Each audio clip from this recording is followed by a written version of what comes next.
안녕하세요. 허브경제TV입니다. 오늘 볼 종목은요, SK바이오사이언스라는 종목 좀 보도록 하겠습니다. 그 전에 저희 허브경제TV 홈페이지 오시면은요, HRB2019 입력하시고 친구 추가 버튼 눌러주시면 됩니다. 그리고 나서 궁금한 거 있으면 문의를 남겨놓으시거나 아니면 무료 체험을 신청하고 싶다? 괜찮습니다. 언제든지 저희 쪽에 남겨놓으시면 됩니다. 그리고 저 이벤트가 오늘이 마지막이에요. 1년에 150만원인데 굉장히 좀 저렴하죠? 마지막 이벤트 진행을 하고 있습니다. 이거 놓치지 마시고 이 혜택들 다 챙겨가면 좋을 것 같습니다. 일단 SK바이오사이언스 흐름이 지금은 그렇게 좋지는 않죠. 음봉 두 개가 나오면서 21선을 완벽하게 이탈을 해주는 모습이 좀 나와줬습니다. 좀 안타깝다 라고 좀 말씀을 드리고 있고요.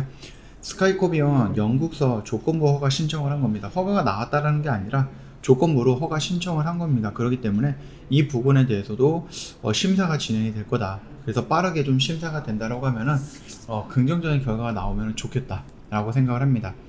자, 이번에 그 백신 실적이 나왔죠. 실적이 나왔는데 전년 동기 대비 7.5% 정도가 조금 줄어들었다라고 좀 보시면 될 것 같아요. 스카이코비언을 통해서 대반전을 노린다, 품질 검증 등 매출이 늘어날 것이다 라는 이슈가 나왔습니다. 요거를 좀 지켜보도록 하겠습니다. 2분기 영업이익이 612억 정도, 전년 동기 대비 7.5% 정도 감소했다라는 공시가 나왔고요. 매출액 같은 경우는 1383억 정도, 전년 대비 4.4% 정도가 감소한 거죠. 상반기 누적 매출 같은 경우는 2254억입니다. 전년도 대비해 갖고 12% 정도 감소했고, 영업이익은 거의 30% 정도 감소한 849억을 기록을 했습니다. 1분기 비교해서 매출, 영업이익 부분은 좀 증가하는 모습들이 좀 보여졌죠. 그래서 실적 일부가 개선이 되는 모습들 나와주고 있었다.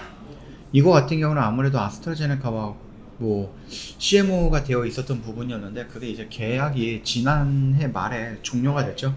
그래서 1분기 정도는 노바백스가 바로 대처를 해줬어야 되는데 그게 조금 지연이 됐어요. 1분기 다소 지연이 되었거든요. 그러다 보니까 정상적으로 1분기 실적이 좋지는 않았었던 부분이고, 그 여파로 2분기가 어느 정도 예상을 좀 봤었다라고 영향을 좀 받았다라고 보시면 됩니다.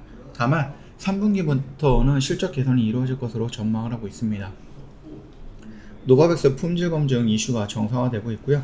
그 다음에 스카이코비언 코로나19 백신 출시 등의 영향으로 매출 확대를 통해서 수익 개선의 반전을 도모할 수 있을 것이다 라고 좀 예상을 하고 있는 겁니다. 그러면서 2분기까지 1분기는 이렇게 되고 2분기는 이렇게 되고 3분기 4분기 이런 식으로 올라갈 거예요. 2022년은 그렇기 때문에 이런 것들을 합친다라고 하면 2021년 대비해서 2022년이 결국은 연도별로 따지면은 더 성장할 매출과 영업이익이다, 이렇게 우리는 해석할 수 있을 것 같습니다. 자, 독감 백신 시장을 지금 한 2년 정도 떠나 있죠. 그러면서 이제 녹십자가 수혜를 받고 있는데 귀한 시점은 어디인가 라는 부분인데요. 사측은요, 아직까지는 독감 백신 생산 재개 논의가 없다 라는 부분이지만 업계에서는 오래 떠나 있지 않을 것이다 라는 전망을 좀 보여주고 있습니다. 이게 SK바이오사이언스는요, 2022년 시장에서 1위를 차지했었습니다. 그래서 이런 부분까지 놓고 본다라고 했을 때에는 나쁘지는 않은 시장이다라고 하는데, 아무래도 이 코로나, 아스트라제네카, 노바백스 여기를 좀 생산에 집중하다 보니까 독감 백신 시장에서 자체를 좀 감췄다라고 좀 보시면 될 것 같습니다. 그래서 좀 다른 회사들이 많이 나눠 갖고 있어요. 그러나 이 SK바이오사이언스는 만약에 컴백을 한다 라고 했을 때는 어느 정도 시장에서 굉장히 큰 파급력을 가지지 않을까라고 생각을 합니다. 19년, 2000년, 2020년 사이에 갑작스럽게 시장 1위를 등극을 하면서 국내 독감 백신 수요 조사는 보통 연초에 하는데 2019년 말 중국에서 코로나19 최초 발생이 되고 2020년 초 수요 조사 당시 높은 수요가 예측이 됐다, 이렇게 좀 얘기가 좀 나와주고 있습니다. 자, 일단 업계에서는요, 올해 떠나 있지는 않을 거다라고 얘기를 하고 있네요. 지금 전반적으로 SK바이오사이언스가 코로나19 백신에 좀 영향을 좀 집중하고 있는 것은 맞습니다만, 그렇다고 해서 코로나 바이러스가 언제까지 갈 거는 아니죠. 그리고 예전처럼 막 위험해지거나 그런 것도 아니죠. 또 백신의 종류들도 많아졌죠. 그러다 보니까 조금씩 규모를 좀 줄여 나갈 거다라고 생각을 합니다. 국내 시장을 넘어서 전 세계 독감 백신 시장 규모가 7에서 8조 정도가 다를 것으로 추정이 되고 있거든요. 앞으로도 꾸준하게 성장을 하게 될 겁니다. 그렇기 때문에 이 시장을 포기하지는 않을 거다라고 생각을 합니다. 그래서 우리가 팬데믹 이후에 SK바이오사이언스가 어떻게 갈 것인가라는 부분에 대해서 하나의 힌트를 우리가 좀 볼 수 있는 거죠. 자, 그럼 두 번째 힌트는 뭡니까? 폐렴 국인입니다. 다음은 폐렴 국인에 대한 백신 뭐 이런 식으로 되어 있고요. 21가 그 폐렴 국인이죠. 백신 임상 이상을 미국에서 진행을 하고 있다고 좀 보시면 됩니다. 그래서 차세대 폐렴 국인 백신 개발 속도를 내고 있습니다. 이게 뭐 당장 내일 되는 거는 아니겠지만 그럼에도 불구하고 코로나 이후에 SK 바이오사이언스가 갈 수 있는 길을 하나 더 보여주고 있다라고 생각하시면 될 것 같습니다. 그렇기 때문에 지금 코로나로 인해서 흥했는데 그 코로나가 중단이 되면 어떻게 될 거야? 코로나가 좀 잠잠해지면 어떻게 될 거야? 라는 그런 이슈가 있습니다. 그러면서 조정을 받고 있기는 합니다. 그럼에도 불구하고 굉장히 좀 다양한 파이프라인을 갖고 있습니다.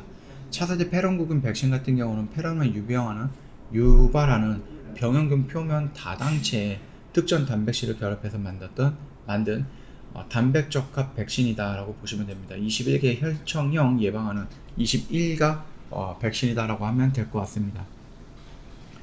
일단 이런 부분들을 조금 놓고 본다라고 하면은 차세대 폐렴 국인을 만든다, 그리고 그것이 성공적인 결과가 나왔다 라고 하면은 괜찮을 것 같다 라고 좀 보시면 될 것 같습니다. 일단 폐렴 국인 백신은 글로벌 시장 규모가 17년, 그러니까 5년 전에는 7조였는데 2025년까지 3년 후에는 약 11조 원 정도까지 성장할 거고요.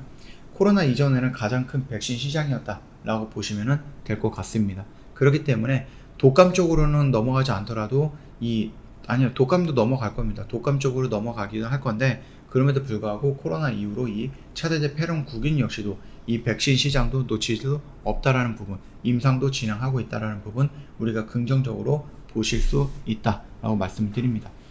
자, 우리가 좀 생각을 했을 때에는 여기 라인을 좀 지지해 준다라고 하면은 긍정적이다. 물론 완벽하게 이탈을 한 거는 아니면 뭐 살짝 이탈할 수도 있죠.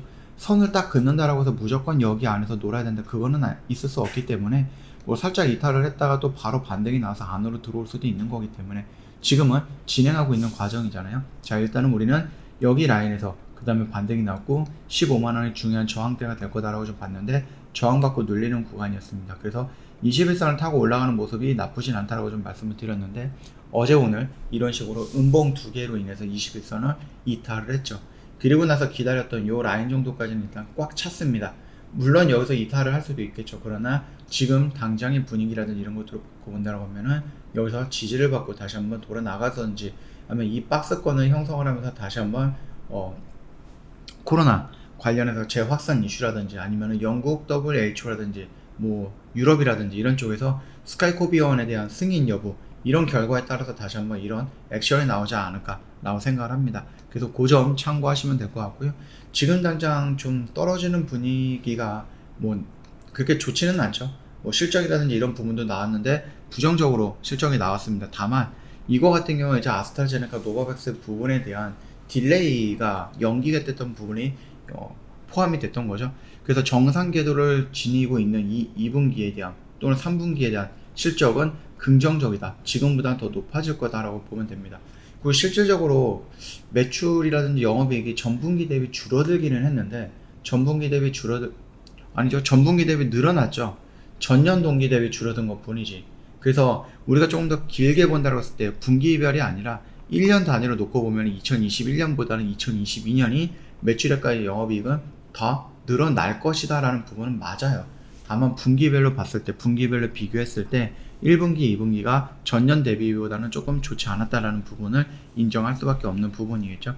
어차피 아스트라제네카가 계약이 종료가 됐었던 부분, 그리고 바로 노바백스가 바톤을 터치를 해야 되는데 거기서 문제가 생겨갖고 조금 지연이 됐다라는 부분, 그게 좀 영향을 받은 거다라고 생각을 해주시면 될 것 같습니다. 그래서 실적은 2분기가 안 좋게 나왔다라는 부분 좀 나오긴 했지만 그래도 1분기 대비해서 돈을 벌었어요. 이게 나쁜 거는 아니잖아요, 그렇죠?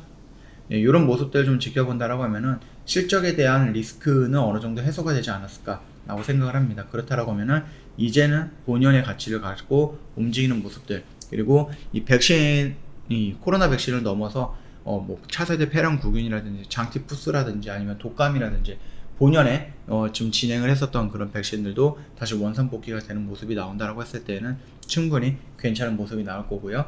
SK 바이오사이언스 지난 2년 동안 CMO, CDMO를 통해서 돈을 많이 벌어놨죠. 그뿐만 아니라 SK 그룹에서도 10조 이상의 투자를 하겠다라고 하니까는 그 부분으로 인해서 뭐 M&A를 진행을 한다든지 기술 협력을 한다든지 파이프라인을 확충을 한다든지 이런 식으로 해서 계속해서 상승할 수 있는 모멘텀을 좀 만들어주지 않을까라고 기대를 해도 될 것 같습니다. 자, 오늘 영상은 여기서 좀 마치도록 할게요. 저희 허브경제TV 홈페이지 오시면은요, 카톡 친구 추가하는 방법이 있죠.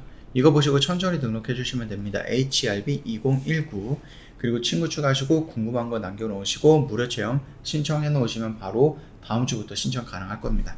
자, 그리고 저희 이벤트가 오늘이 마지막입니다. 1년에 150만원 굉장히 저렴하게 모시고 있는데 이 할인폭이 큰 게 오늘이 마지막이네요. 이거 놓치지 마시고 언제든지 저희한테 연락을 주셔서 저희 허브경제TV랑 함께하면 좋을 것 같습니다.